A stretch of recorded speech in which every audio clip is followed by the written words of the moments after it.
Tek mësimi i radhës jemi tek Jeremia, siç e lexuam edhe së bashku. Do të ndalemi pikërisht tek vargu 16, që ne nga kapitulli 6 pra që lexuam së bashku. Kështu thot Zoti: ndaluni nëpër rrugë dhe shikoni, pyesni për shtigjet e vjetra. Ku është rruga e mirë dhe ecni nëpër të. Kështu do të gjeni preje për shpirtrat tuaja. Por ata u përgjigjen: nuk do të ecim nëpër rrugë, nëpër të. Po ta shikojmë edhe për ne sot në fakt, Testamenti i Vjetër është i mbushur me shumë mësime për ne krishterët sot. Sepse ato njerëzit e Testamentit të Vjetër e kanë ndarë sapo. Pra, janë shkruar për ne sot që ne të mund të marrim mësime për tyre. Romakët kapitulli 15 vargu 4, Pali thotë, shikoj thotë, të gjitha gjërat që janë që u shkruan në kaluara, u shkruan për mësimin tonë, që me anë të këmbguljes dhe të ngushëllimit të shkrimeve të kemi shpresë. Gjatë kohës së profetit Jeremia, neve siç e pam, nuk e di, si ju duk kapitulli 6 që sapo lexuam bashkë. Janë po të njëjtat akuza që u bëjnë atyre njerëzve shekuj më parë, janë po të njëjta edhe sot. Shumë njerëz i përdorin gjërat e Zotit, gjërat e mira për përfitime personale. Zoti bën thirrje. Zoti i bëri thirrje kombit e Izraelit, sepse ata ishin komplet ushturë. Edhe Zoti tashmë e kishte marrë vendimin se çfarë do të bënte me të. Do t'i dënonte, gjykon, do t'i vriste. Ishte koha shumë afër që ata do të pushtoheshin nga armiku i tyre. Siria ishte një nga kombet e mëdha që i kërcënonte shumë në atë kohë. Edhe Zoti tha, kthehuni. Thirrni mendjes. Ndaloni, pyes. Zoti e kishte në majë, siç themi ne, në majët e gjuhës për të thënë gjykimin. Por për shkak se ai dëshironte që fëmijët e tij të ktheheshin, për shkak se ai dëshironte që fëmijët kombi i Izraelit të kthehej përsëri tek Perëndia, ai po i bënte edhe një herë një thirrje. Edhe profeti Jeremia ishte, do të themi, për periudhën e pushtimit ishte i fundit. Edhe gjatë gjithë kësaj kohe, deri te kapitulli 6, ai po thërriste vëmendjen Izraelit që të kthehej. Kthehuni se do të ndodhi dënimi i madh. Zoti i thret dhe i thotë, kthehuni dhe shikoni rrugët e vjetra. Kishte një kohë që ata u kthyen. Ishin një kohë që ata adhuronin Zotin. Edhe Zoti tha, kthehuni tek ato rrugë. Kaloni tek ato rrugë. Qëndroni tek ato rrugë. Por ata jo. Edhe siç lexuam neve tek kapitulli 6, neve lexuam pikërisht të gjë që ata nuk donin t'ia dinë. Ktheheni, jo. Dëgjoni, jo. Edhe vargu 16 edhe vargu 17. Te kapitulli 7 i Jeremias, duke filluar nga vargu 22 deri 24 thotë, sepse unë nuk fola etërve tuaja dhe nuk u dhash atyre asnjë urdhër, kur bëra që të dalin nga vendi i Egjiptit, për sa u përket holokastove dhe flijimeve. Por këtë urdhër u dhash: dëgjoni zërin tim, dhe unë do të jem Perëndia juaj, dhe ju do të jeni populli im. Ecni në të gjithë rrugët që ju kam urdhëruar që të jeni të lumtur. Por ata nuk dëgjuan as ma vun veshin. Por ecën sipas këshillave dhe të krye neqësisë së zemrës së tyre të keqe dhe shkuan prapa dhe jo përpara. U larguan nga Perëndia. Sot e keni dëgjuar besoj këtë shprehje që feja është si opium për popullin. E keni dëgjuar besoj? Mund të keni rastisur dhe në internet. Dhe djalli nuk e ka problem këtë gjë. Nuk janë hiç kur njerëzit ndjekin fen, sepse e din shumë mirë që njerëzit që ndjekin fen janë njerëzit që ndjekin traditat. Ato çfarë është e ndërtuar nga njeriu. Por djalli ka shumë frikë edhe shqetësohet shumë kur një besimtar i vërtet ja jep jetën Jezusit. Edhe dëshiron që të ndjeki Perëndin, të ndjeki Zotin, të dëgjojë Zotin. Jezusi bën këtë lloj këshille ose këtë lloj kërkese për ne sot. Na kërkon neve që të ndjekim, që të gjejmë rrugën e Zotit. Tek Luka kapitulli 13 vargu 24, Jezusi thotë, përpiquni të hyni nëpër derë të ngushtë, sepse unë po ju them se shumë do të kërkojnë të hyjnë dhe nuk do të munden. Me një rrugë që është e ngushtë dhe nuk hyn lehtë. Të gjithë, po të shikojmë edhe sot edhe kësaj dite, të gjithë ne duam, na pëlqen çmimi në fund, shpërblimi, por nuk na pëlqen rruga, por nuk na pëlqen vujtja. Për shembull, që të mbash dietë, nuk duhet hash. Të hash, po jo të hash kur s'ke frena fare. Dhe kjo është e dhimbshme. Por ama çmimi është që ti kujdesesh për trupin tënd, nuk abuzon me të. Ha, gjë e thjeshtë, gjë elementare që mund të themi. Jezusi thotë gjithashtu që neve e dim Unë jam urdha e vërteta dhe jeta. Gjoni kapitulli 14, vargu 6. Askush nuk vjen te kati përveç se nëpërmjet meje. Vepra 4:12 thotë dhe asnjë tjetër nuk ka shpëtim, sepse nuk ka asnjë emër tjetër nën qiell që është dhënë njerëzve dhe me anë të të cilit duhet të shpëtohet. Asnjë nën qiell nuk ka përveç se Jezusi. Njerëzit mund të sajojnë, edhe mund të ketë turma të mëdha që mund ta ndjekin, por kjo nuk do të thotë që është e vërtetë. Por nëse nuk është Jezus. Shumë njerëz shqetësohen për këtë kohë tani. Nëse neve nuk e shpjegojmë edhe nuk e jetojmë jetën tonë në mënyrë të tillë që të drejtojmë të gjithë njerëzit tek Jezusi, atëherë nuk po e bëjmë siç duhet. Ne duhet bëjmë detyrën tonë, se ka edhe nga ata që s'janë njën hiç se çfarë thua se çfarë flet. Nuk të dëgjon fare.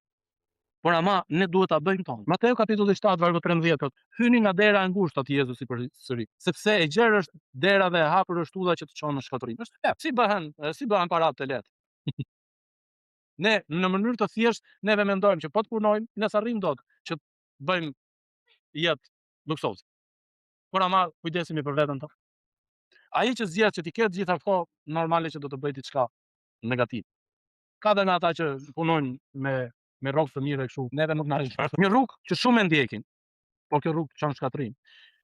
Por rruga që Jezusi ofron është rruga e mirë. Rruga e ngushtë ofron qetësi për shpirt. Në mënyrë që neve të kemi një jetë të bekuar, edhe të kemi shpëtimin, neve dimë që duhet të sakrifikojmë gjërat momentale, ato që neve na pëlqejnë, por e dimë që të shkojnë në shkatërim. Sepse nëse neve zgjedhim Perëndim, gjërat e botës nuk mund të shkojnë bashkë. Jezusi thot gjithashtu tek Mateu kapitulli 11, vargjet 28 dhe 29: e jani tek unë, o ju të gjithë të munduar dhe të rënduar, dhe unë do t'ju jap çlodhje. Merrni mi vete zgjedhjen time dhe mësoni nga unë, sepse unë jam zemërbut dhe i përulur nga zemra, dhe ju do të gjeni preje për shpirtat tuaj. Shiko, ne nuk e dim, edhe pse kemi deri në sot edhe kësaj dite, neve kemi një bekim shumë të madh që nuk jemi të përsekutuar për besimin tonë. Nëse neve do të ishim përsekutuar për besimin tonë, ne nuk do mblidheshim në një ambient të tillë. Ne do mblidheshim në një bunker, në një vend të fshehtë, do dim shumë lart. Nuk do kishim të lloj luksi që kemi, kondicionerin, televizorin, ujë të ftohtë, të ngrohtë, të gjitha kushtet që neve quajmë optimal. Sot kur ishim në një konferencë që ishte për predikuesit, edhe ishin dhe këta nga Europa, me qira fjala e bëm në shëngjim. Edhe një nga kërkesat për lutje, që kur kaluam një kohë në lutje atje, na dhan, unë kam aty te sirtani, në fakt harrova të merrja këtu. Na dhan shirita të vegjël shumë me emra të krishterësh nga zona e Azisë, edhe ende nga India që ishin të përsekutuar. Shumë të krishterë në ato zonë po vdesin për shkak të besimit të tyre. Por ne nuk e kemi këtë lloj. Edhe më e bukur është ato kisha atje që po përsekutohen kaq shumë sot, po rriten në numër. Më shumë përsekutohen, më shumë janë. Edhe nuk janë grumull i vogël 4, 5 veta, 10 veta. Po flasë 50 veta, 20 veta, 100 veta. Po kërcënohen me vdekje, por vazhdojnë të ndajnë ungjillin. Njeriu pas ai natyrë të çuditshme, që kur i thua mos e bëj, ato do bëj. Neve kemi këtë lloj bekimi, që të ndajmë fjalën e Zotit, të ndalim njerëzit në rrugë. Unë nuk po them që të bëjmë atë, po të ndalim, siç kanë dalë njerëzit që dalin edhe shpërndajnë të broshura, edhe ndonjë libër, edhe ndonjë kalendar gjatë kohë Krishtlindjeve. Por njerëzit këtu në përgjithësi, se ka përjashtime, gjithmonë e kanë marrë atë kalendarin ose atë broshurën ose atë kalendarinën për Krishtlindje, për momentin ka thënë faleminderit, por pastaj masi ka kaluar e ka hedhur kazan, e ka vrisur. Kaq. Por nuk ka guxuar që ti kthehet asaj, ta ofendoj edhe ta sulmoj. Ne nuk i kemi këtë lloj, por jemi të bekuar. Në atë kohë njerëzit ishin aq shumë të kënaqur me arritjet e tyre, edhe shumë çfarë po bëjmë. Edhe ndodhi që Zoti tha, shiko, ktheu, ndaluni, pyesni, ku ishit, ku erdhët, ku po shkoni? Kaloni te rrugët e mia. Jo, nuk duam të kalojmë. E njëjta gjë po ndodh edhe sot, mund duket shumë aktuale. Që njerëzit sot ngrihen edhe thon, unë ndihem qem, e ndjej vetë them, e ndjej vetëm burr, e ndjej vetëm mace, e Zot na ruaj. Edhe nuk guxon dot ta vendosh jetën, ti thosh qen me majmune xhu, e ndjej vetëm majmune Big Box. E shumë gjëra të tjera. Një video që qarkullon në internet është që 2+2 nuk bëjnë 4, po bëjnë 5. Ti tha po më shtyp, po më bullizon. Ta lloj matematike është kjo. Nuk është koncepti, thoshte, shpjegimi i asaj të lodhë të trunit, apo të corr kështu mas, fikesh. Nuk është koncepti si e shikon ti që bëjnë 4, po koncepti është si e shikoj unë që është 5. Nuk mund t'i therrasësh me emrin përvetor numri 1-s, ai ose ajo, po do t'i therrasësh për emrin vetor në rastën e tretë, ata. Numri shumës. Siç lexuam tek Mateu 11:29 që tha, e jani tek unë, merrni zgjedhjen time dhe ju do të gjeni çlok. Ne kemi bekimin që siç e kemi mësuar edhe në tek veprat e apostujve, ne kemi dhuratën e frymës së shenjtë.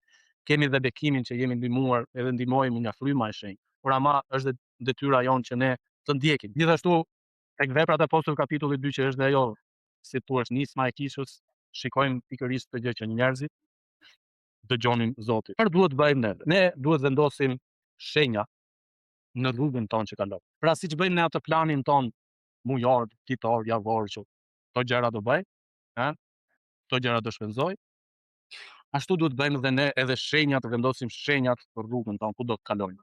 Ne duhet ta bëjmë të qartë të paktën vetes tonë ku kalojmë ne. Për të vendosur shenjat të cilat drejtojnë tek rruga e duhur. Jeremia 31:1 thotë, ngre për vete disa trungje, bëj disa shtylla treguese.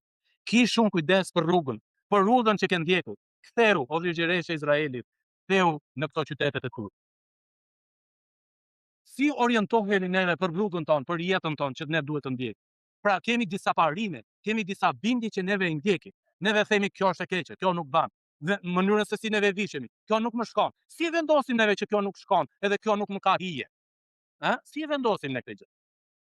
Sepse ne kështu e kemi ndërtuar, e kemi gatuar jetën tonë, që ne kështu do vishim. A do juve vajza, a do të visheshit sot në mënyrë të pahishme të vinit këtu? Nuk do ta merreshit mendimin që të vinit fare? Pra kjo gjë ne vendosim kjo është e pahishme. Edhe se kjo është turp. Pra këto janë ato kufit që neve kemi vendosur për jetën tonë, rruga që neve duhet të ndjekim. Tek ligji për të rinj vargjet 4, kapitulli 4 vargjet 1 dhe 2 na thotë: Tani pra o Izrael, dëgjoj statutet dhe dekretet që po ju mësoj, që të zbatoni në praktikë, të jetoni dhe të shtini në dorë vendin që Zoti Perëndia e jetëve tuaja ju jep. Nuk do t'i shtoni asgjë atyre që unë ju urdhëroj dhe nuk do t'i ishni asgjë për, por zotoni të zbatoni urdhrat e Zotit, Perëndisë tuaj që unë ju porosi. Vargu 9 për kapitull 4 thotë: vetëm keni kujdes për veten tuaj dhe tregoni të zëtshëm për shpirtin tuaj në mënyrë që të mos harroni gjërat që syt tuaj kanë parë dhe këto të mos largohen nga zemra juaj për të gjithë ditët e jetës tuaj. Por u mësoni bijve tuaj dhe bijve të bijve tuaj. Kjo është zgjedhja për ne sot. Të vendosim shenjat, pikat kur e themi ne mbi në rrugë që na drejtojnë te rruga e drejtë. Pra edhe për familjen tonë, edhe për shoqërinë tonë, neve zgjedhim, neve kemi vendosur gurt e kufirit. Pra mënyra se si neve i flasim njëri tjetrit, ky është guri i kufirit ku neve themi, deri këtu. Apo ja, sepse po e kalove, më ofendove. Kjo është mënyra se si ne duhet jetojmë. Edhe kjo është mënyra se si ne duhet ta trajtojmë dhe Perëndin. Deri këtu. Sepse nëse e kalojmë tutje, po ofendojmë Perëndin. Doktrina ose mësimi që apostujt kanë marrë si fjala e Perëndis, vargu 42 te kapitulli 2, si ishin ata sjellja aty. Ata ishin ngulmues në zbatimin e mësimeve të apostujve, në bashkësi, në thyrjen e bukës dhe në lutje. Të gjithë ata që dëgjuan fjalën e Perëndis ishin ngulmues. Nëse dikush para Korintasve 14:37. Nëse dikush mendon se është profet ose frymor, le të njohë se ato që po ju shkruaj janë urdhërime të Zotit, sepse në atë kohë disa mendonin që unë jam profet, mua më ka dhënë Zoti një zbulesë. Mirë, po i thot Pali, nëse ti je një profet i Perëndis, duhet ta kuptosh që edhe këto fjalë që unë po ju shkruaj janë nga Perëndia. Prandaj, edhe ne falenderojmë Perëndin pa pushim, se kur ju kemi marrë nga ne fjalën e Perëndisë, pritet atë jo si fjalë njerëzish, por sikurse është në të vërtetë si fjalë Perëndie që vepron ndër ju që besoni. Para Thesalonikasve kapitulli 2 vargu 13. Pra, si e marrim ne këtë? Si kemi vendosur kufijt ton, gurt e kufirit ton? A ka ndodhur që keni qenë në një ambient kafe ose në një ambient edhe drekës ose kështu, që nuk jeni ndjer rahat për shkak të ambientit që krijohet aty? Mua më ka ndodhur. Edhe në një kafene që ka filluar edhe shajnë ofendojnë, edhe gacmoj, nuk kam ikë. Ti s'do. Jo, unë zgjedh që të ikë nga ato gjëra, sepse e di që nëse unë do futem, nëse unë do e lejoj të vazhdoj të qëndroj në këtë lloj ambienti, unë do përfundoj si ju. Unë nuk desha kështu. Edhe Jozefin kur ju afrua gruaja Potifarit, ai nuk ndeti dhe thashte unë jam i fortë. Unë kam besim te Zoti, Zoti do më çliroj këtu. Ai ja futi vrakën. Iku, pranoi që të futesh në burg dhe tha, unë këtë nuk e kam bërë, edhe nuk e bëj, i tha dhe zonjës, por iku, u largua. Zoti në vargje të tjera biblike thotë largoni nga vende të tilla, largoni nga ambiente të tilla, sepse këto do ju çojnë në shkatërrim. E ku ka shkatërrim më të madh se sa të shkatërrohet jeta jote, se sa të shkatërrohet shpirti yt? paqen shpirtërore, paqen e shenjtë, qetësinë shpirtërore të shenjtë që na Perëndia na ka dhënë, neve ta këmbejmë me diçka të momentit. Neve i dim disa sjellje edhe disa mënyra jetese që të çojnë shkatërrim, që shkatërrojnë familjen, e shkatërrojnë. Se themi ne vet. I filloi pijen, filloi alkolin, shkatërroi familjen, fëmijët nuk e duan, gruaja po ashtu e la e kështu me radhë. Sepse e dim që po i ndoqe këto gjëra, do shkatërrosh pasurinë tënde, do shkatërrosh gjithçka tënde, njerëzit kanë ino. Po fillove të marrësh borxhe gjithashtu. Janë dy vet aty, të gjithë njerëzit i njoh, që mirë është vet, po ka bërë të birin që ka aty të 20 që kërkojnë borxh. Ecin të dy rrugës, na la rrugës edhe më jep 5000 lekë, më jep 10000 lekë. Po të tregoj me fytyrë dhe ju i njih. Me një shok tan para 2 netësh takova dhe thash shikon ta ty thash. Nuk vjen keq për djalin thash, por për këtë ky ka hënë kosheret e vet. Po tha, ky u tha që kërkon lekë borxh. Po e një gjithë qyteti tani që ai kërkon lekë borxh edhe ata nuk e qas më njëri. Pra, edhe vetë tillë dhe ne nuk i qasim këta lloj njerëzish të tillë, nuk shoqërohemi më, sepse ta dhem ajo, ti japësh herë 10000 lekë, 5000 lekë, kështu me radhë. Ne bën paguajmë 2-3 herë kafen edhe pas e bëre herë themi, ndalo. Disa pyetje për ne sot. Edhe ta mbyllim këtë model. A dëshiron të kesh qetësi dhe paqe për shpirtin tënd, liri nga mëkati, liri nga faji, të kesh paqe të brendshme dhe qetësi në mesin e kësaj katraure? Neve dim që koha që neve po ndjekim që është tani është më kujt ja vendonte që do vinte në këtë lloj kohë. Po këto kanë qenë. Rrugë të tilla po shohim edhe i gjejmë tek rruga e vjetër, sepse rruga e vjetër është Perëndia që ka mira shekuj. Dhe ne duhet ta ndjekim. Rrugën e tillë pra e gjejmë vetëm tek ai i cili jetoi dhe vdiq për mëkatet tona për afërsisht 2000 vjet më parë. Doktrina të cilit ka qenë ruajtur në distikërinë nga apostujt e tij në Testamentin e Ri dhe neve kemi gurë të kufirit që ne mund të ndjejmë. Ne mund të zgjedhim çfarë të duam. Ne nuk jemi fetar, por ne kemi vendosur besimin ton tek Jezusi. Kemi dhënë jetën në pagëzim Jezusit. Dhe ne e dim shumë mirë se çfarë do të thotë kjo. Që sjellja, qëndrimi ynë është hynor, nuk është aksoj. Bëjmë zgjedhje të gabura, bëjmë gabime në jetën tonë të përditshme, po bëjmë. Prandaj dhe ai vdiq. Prandaj dhe ai e derdhi gjakun për ne. Nëse jeni të penguar për gjatë jetës, kërkoni për rrugë të vjetra që do të drejtojnë përsëri tek Perëndia. Paqja dhe hiri i Perëndisë qoftë me gjithë secilin për ne. Zoti na bekoft, Zoti na dhan forcë.